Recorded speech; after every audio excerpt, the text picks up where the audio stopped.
Thanks so much for the opportunity to speak today about interoperability within the System of Environmental Economic Accounting, or SEEA. I'm excited to be here, and before I get started, I'll just add that while I'll be focusing on SEEA, the concepts and principles I'll be talking about today certainly apply to adjacent topics as well as many other broader scientific data and model integration challenges.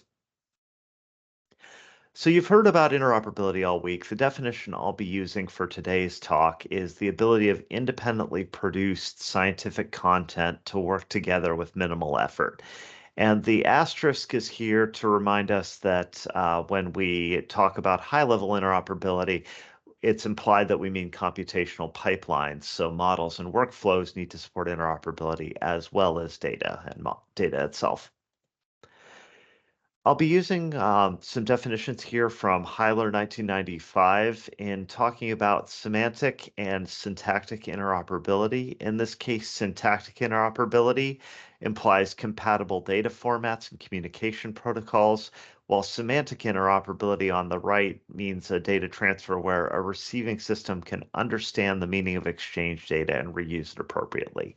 This is more complicated. It's an area that my colleagues and I have been working on for many years, and we think we have the basic tools and principles to be able to do it, and think that given the volume of science and the importance of the problem, that it's critical that we as a scientific community start to understand and coalesce around semantic interoperability.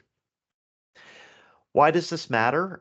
In a nutshell, we need faster, better, and more integrative science. The status quo of science for years has been that we do a very painstaking set of work around the integration of often geospatial and other types of data around understanding and using the best scientific models. And this is a very slow process.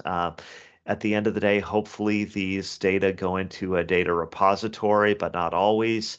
Now, of course, cloud computing and cloud-based resources are changing this and have changed it quite a bit in recent years. But I think the status quo prevails, that there's still quite a bit of burden placed on the scientists to understand and manage all the data and models. And that just becomes less and less possible as the science continues to grow at the explosive rate that it has in recent years. So the world that we've been working toward and envisioning with semantic interoperability is underpinned by the semantic web. And in this case, we have a world where experts are contributing data and models and their knowledge of when and how to reuse them in a way that by design is interoperable and where a machine can combine and execute data and models at the request of users. This paradigm means that we can have a much more fast, responsive, timely, and ideally better and integrative set of science that gets done in response to user needs. Another way to look at this is that any individual modeler, no matter how expert, only has an understanding of a limited number of data sets and models. But there are quite a bit of other data and models out there that the modeler doesn't know about, may not understand, and which could be highly useful for their problem. If those data sets and models are available in a global knowledge commons, these could be used by the modeler. And even better, if the modeler is able to contribute their own data and models to that global commons, these two sets of data and models can interact and work together, and others can reuse these and have a better base to draw on for science for yet other distinct challenges. Of course, the main draw of semantic interoperability is the ability to do integration through machine-supported interoperability, producing automated maps, reports, and provenance. And then ideally, also the iterative updating of models as new data become available. That's the view from the perspective of an individual modeler. When we think about this at the country scale for something like SEEA, a country, when it's implementing SEEA, in my mind, goes through a circular process where they figure out which accounts they want to compile, they assess and assemble the available data and models. Skipping ahead to step 4 here, they test, publish, and validate accounts, and then they do periodic reassessments to integrate new data and models as they become available.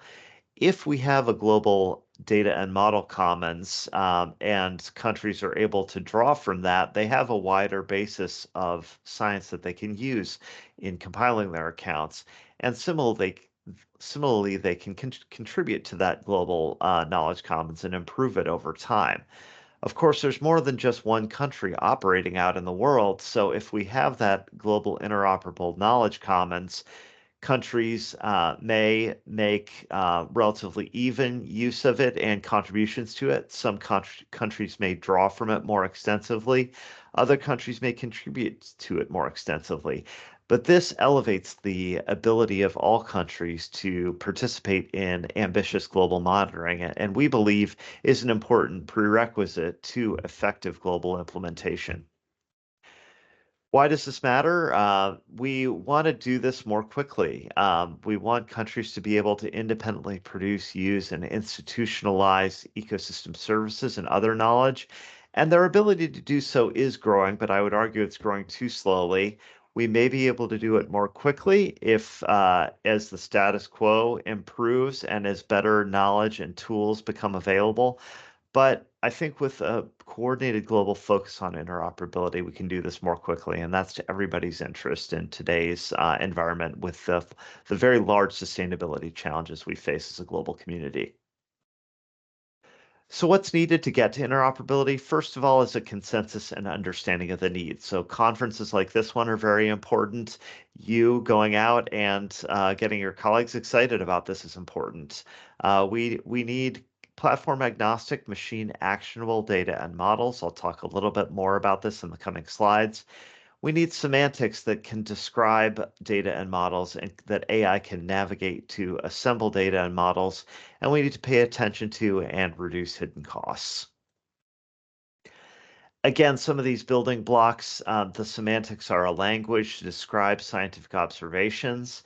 The open and linked data need to be machine actionable, and there are a number of considerations listed here that we should follow for that.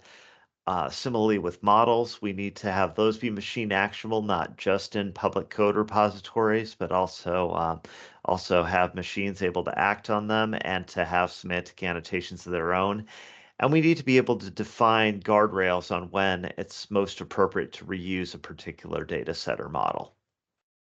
So starting with the semantics, I'm encouraged by the fact that the four papers cited here, produced by independent groups, have come to a similar set of solutions for complex data interoperability across scientific disciplines. I think of a metaphor here of convergent evolution, where we have a common solution to a problem like flight across diverse groups of organisms, diverse groups of scientists producing similar solutions. It is to me a very good sign that we have a robust solution. And very briefly, I won't go into a lot of detail, but some of the key concepts here are that we ought to be using very small atomic concepts that we can build into more complex concepts rather than just making a very long list of the complex scientific phenomena that we want to describe. We need to distinguish between the phenomenon and the property being measured as well.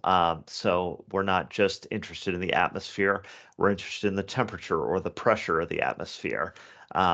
We need to measure the roles for some of these concepts where measurement occurs, atmospheric temperature, say, at 2 meters versus in the troposphere. Up higher, we need to account for different measurement methods, whether something is modeled or directly measured by an instrument and what type of instrument. We need to be able to look at not just ontologies for specific scientific domains, but at more general ontologies that can be paired with those that look at broader scientific measurement concepts. And we need to reuse existing semantic resources. Pivoting to models, we need to, I think, move from a world of which model is better or model beauty contests, some of which authors have done, including myself in the past. But I think this is a dated view. I think we need to think about the basic truism that all models are wrong and some are useful, and start thinking about when models are more and less wrong. So when we do that, we focus on Is a particular model more appropriate for a particular ecoregion, spatiotemporal scale, or when key data sets are or aren't available?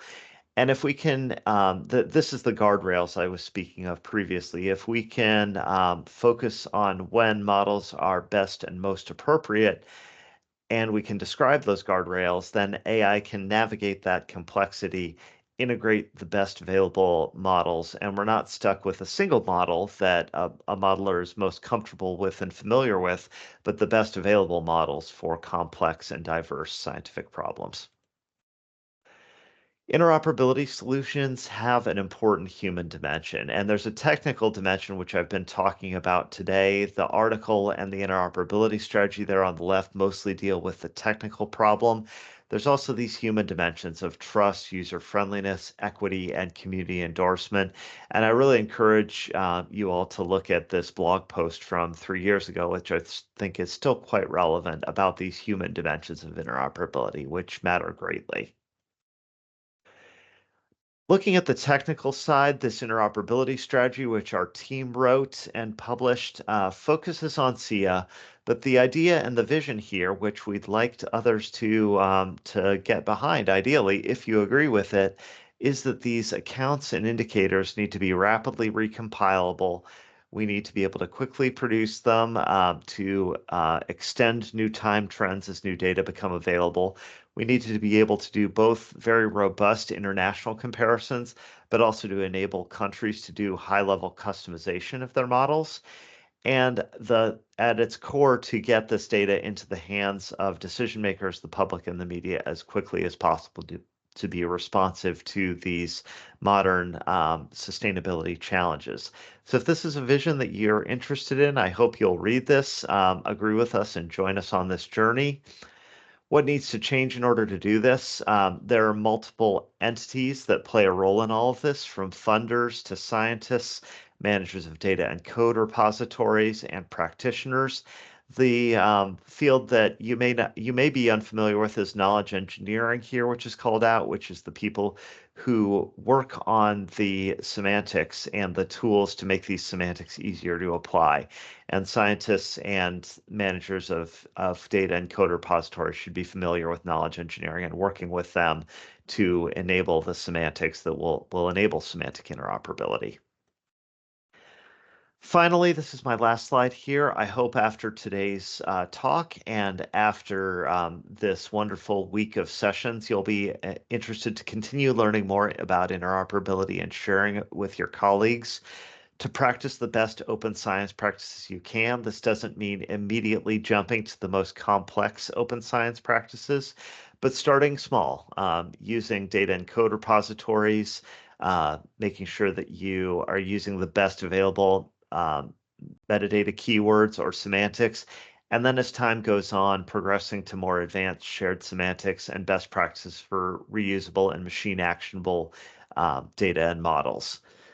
Finally, finding someone in your organization who's really passionate about this and who can engage both your organization and the broader scientific community in this journey toward interoperability. Not everybody needs to be the expert, but we ought to be connecting our experts and setting some shared goals. So I hope after today's talk, you're excited to join us on this journey. We think it's an important and critical one, and thank you again for the opportunity to speak today.